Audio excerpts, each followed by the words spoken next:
Good morning and happy Find a Book Friday. For this week's episode, I am going to read to you a picture book, and it's actually one of my newer picture books, newer being relative because I've had it almost 9 months probably now, but some of my books I've had for 15, 20 years, so there's that. This book is called The Circus Ship, and it's by Chris Van Dussen, and if you are not familiar with Chris's work, he writes a lot of children's picture books. But I actually had the great privilege of meeting him at the International Literacy Association conference in Florida last summer, and he actually signed my book for me, which the book nerd in me loves to get autographs. But Chris was also just a really neat guy. So not only do I love autographs, but when I meet the author and they turned out to be just an overall down-to-earth nice person, it makes it even better. So I'm going to read The Circus Ship to you this morning. 5 miles off the coast of Maine, and slightly overdue, a circus ship was steaming south in fog as thick as stew.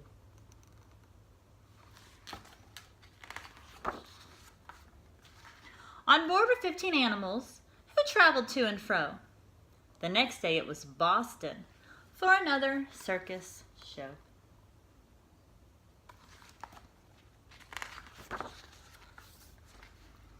The captain, Mr. Carrington, was honest and sincere. He thought that they should drop the hook and wait for things to clear. But Mr. Payne, the circus boss, was terribly demanding. He stomped up to the helm where Captain Carrington was standing and screamed, "Don't stop, keep going. I've got a show to do. Just get me down to Boston town tomorrow, sir, by 2.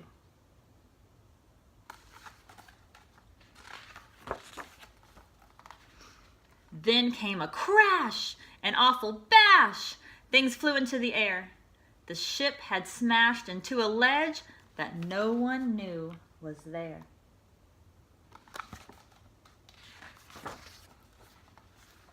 The shattered ship began to tip, then sank without a sound. The splashing, thrashing animals swam round and round and round.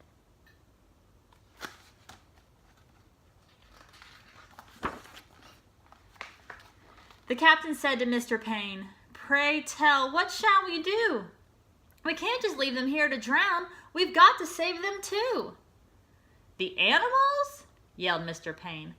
"Why, sir, what are you, daft? It's me that you should rescue. Pull me up into the raft." "Now ferry me to safety, sir, before I die of cold. Don't question me," barked Mr. Payne. "Just do as you are told."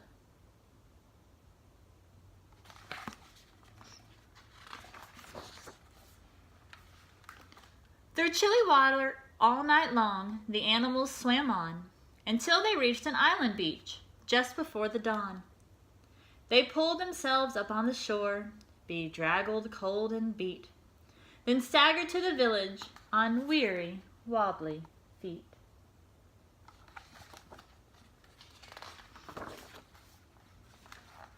The people in the neighborhood had just begun to rise, and when they saw those animals, they had to rub their eyes. They thought they saw an elephant. But wait, how could that be?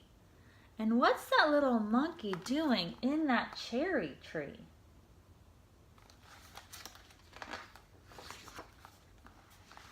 Soon, animals were everywhere and into everything.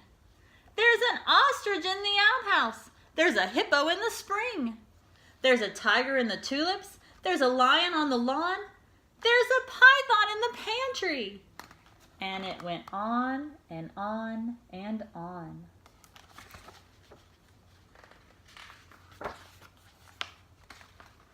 Mr. Hood was stacking wood and nearly jumped a mile when he found the alligator sleeping on his pile. And Mrs. Dottie Daly, who grew daisies by the bunch, discovered that the zebra had been eating them for lunch. And Miss Fanny Finney found, according to the rumors, the silly little circus monkey swinging in her bloomers.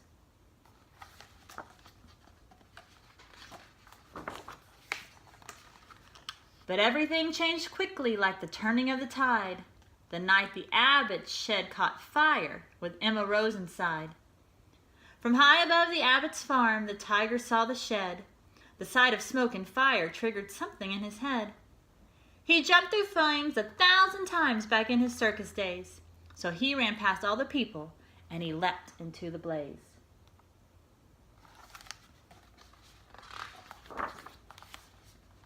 Then everybody panicked. Help, help, what can we do? When from the raging fire something big burst into view. It was the most amazing sight and everybody froze when they saw the tiger saving little Emma Rose.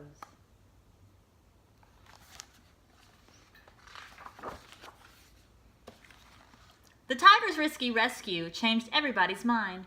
The animals weren't bothersome, the animals were kind. And so they lived together, side by side they got along. It didn't seem like anything could possibly go wrong. Little foreshadowing there. Then Little Red the messenger came running with the word. Apparently a circus ship had sunk from what he'd heard. The animals are from the boat. They swam in from the bay. The greedy owner wants them back. He'll be here any day. So the people called a meeting and they quickly hatched a plan. No animal that came ashore would sail off with that man.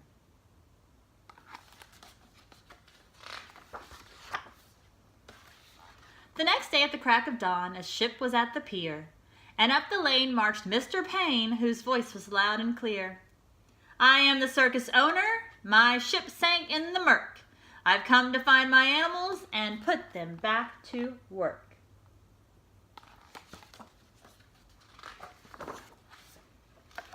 He hiked until he came into the center of the town. His face was red. He scratched his head. He stood there with a frown. Mr. Payne looked high and low, but still he couldn't see the 15 circus animals of his menagerie. Can you see them?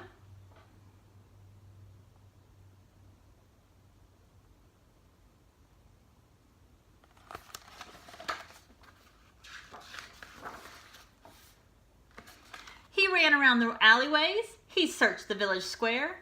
He even checked a chicken coop, but animals weren't there. Mr. Payne was tuckered out. His heavy chest was heaving. Then Little Red stepped up and said, I think your boat is leaving.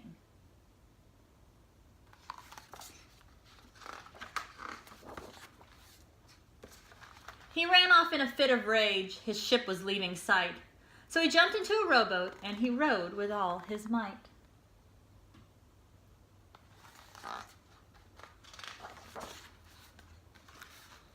And from that day, they like to say, their lives were free of pain.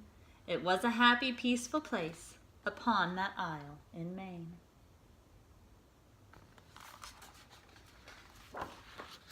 And that's the end of the book, and there's an author's note at the back to give you just a little bit more information.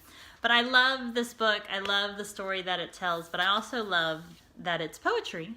And you can do so much with poetry from a reading standpoint, but also from a writing standpoint, because when students realize how you can use different words to make them rhyme, then their sentence structure just becomes amazing.